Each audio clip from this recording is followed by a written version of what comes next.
তুমি কি আর কখনো মানুষ হবে না? তুমি এই এক শার্ট পরে আর কতদিন আসবে আমার সাথে দেখা করতে? কি কারণে?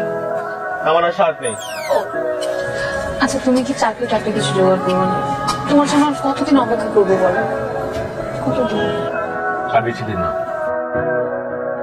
আমি যদি অন্য কারো বউ হয়ে যাই, তুমি সেটা সহ্য করতে পারবে?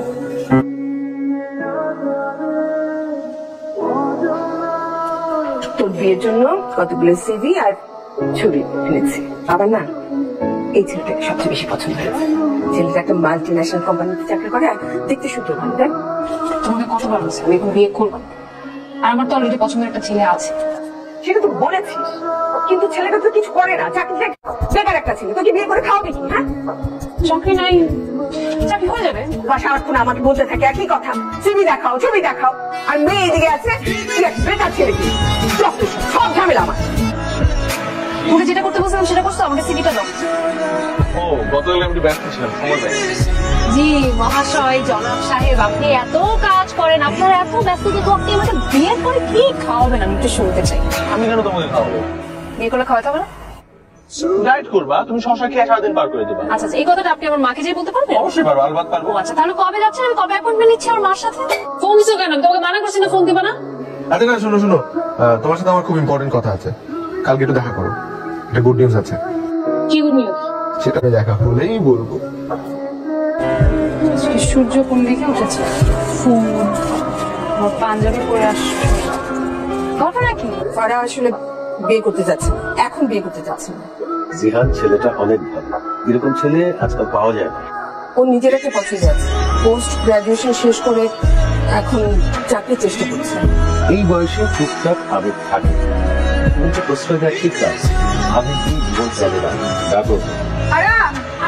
আবার ডাকছে তোকে? তোমার মা বললো তুমি নাকি এখন বিয়ে করতে রাজি না। আমি আগে মাস্টার্সটা শেষ করে তারপর বিয়ে করার কথা চিন্তা করছি। শোনো মা, এটার একটা বিয়ের বয়স আছে, মাস্টার্স তুমি বিয়ের পরেও কমপ্লিট করতে পারবে। এছাড়া অন্য কোনো বিষয় আছে? না বন্ধু, মেয়েকে বোঝাও জীবনটা ছেলে খেলা না। সবাই বোঝালাম।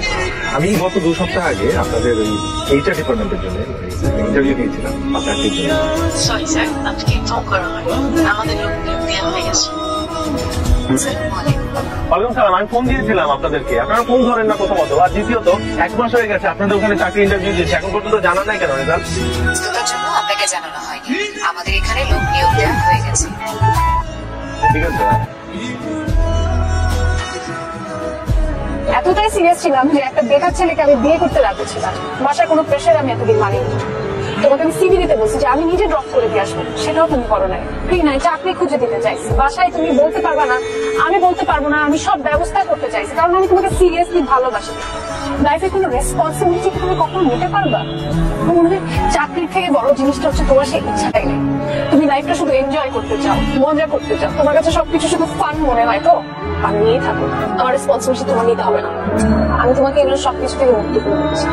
আমার জন্য কেয়ার করতে হবে না, কিছুই করতে হবে না। কিন্তু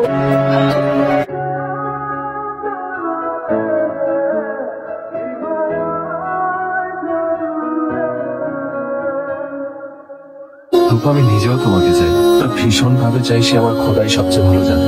তোর ভেতরে যা হোক, একটা চাকরির জন্য যে কত ছুটেছি আমি, সেজন্য তুমি জানছে। এত দুষ্টমি, বাদরামো, ফাজলামো, শুধু শুধু তোমাকে ভালো রাখার জন্য, আনন্দ দেওয়ার জন্য। আমার যন্ত্রণার এক ছিটে ফোঁটা যেন তোমাকে স্পর্শ না করে, সেই জন্য। তোটা তুমি কখনোই জানো না, কোনোদিন বুঝতেও পারবে না।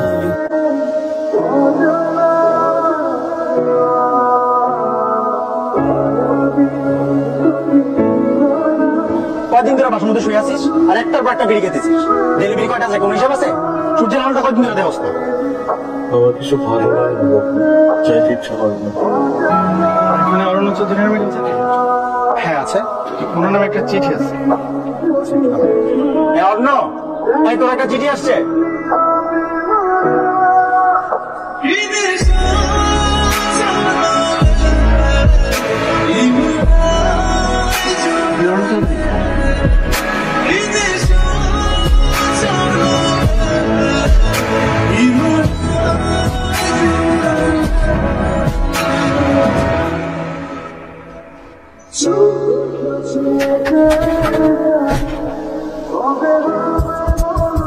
বকর, বকর, অ্যাপয়েন্টমেন্ট লেটার আমার নামে।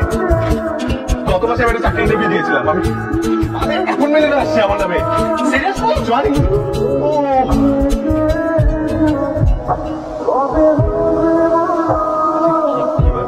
আজকে রবিবার,